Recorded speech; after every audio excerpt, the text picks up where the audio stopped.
La République est l'œuvre du philosophe grec Platon.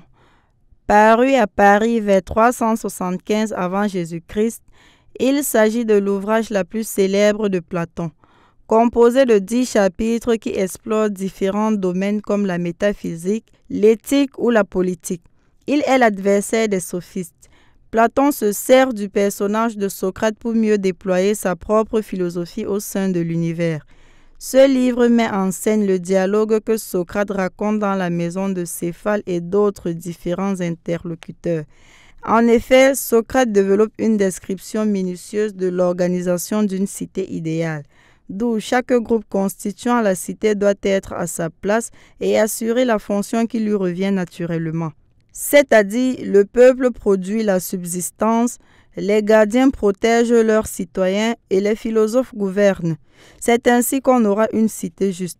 Mais de quelle façon une cité juste peut nous apprendre ce qu'est la justice? Parce que la justice est un reflet agrandi de l'âme humaine, ainsi la justice dans l'âme humaine, c'est quand chaque partie de l'âme est à sa place et assure sa fonction. Les désirs se soumettent à la partie irascible qui elle-même obéit à la raison. L'individu juste est pleinement heureux, car il est en paix et goûte les meilleurs plaisirs. D'autre part, les philosophes doivent gouverner, car être philosophe, c'est étudier et savoir ce qu'est véritablement la justice. Or, le philosophe dans notre âme, c'est la raison. Une juste organisation de la cité garantit des citoyens justes. L'enjeu est dans l'éducation. Les législateurs et les gouvernants par leur politique font éclore la véritable nature de l'homme.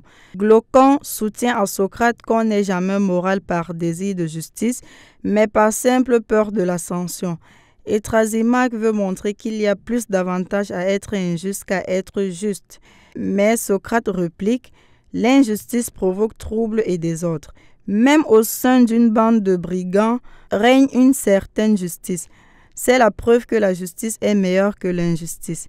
Il y a un lien entre la justice de l'âme individuelle et la justice de l'État. La tempérance et la sagesse règnent dans l'autre.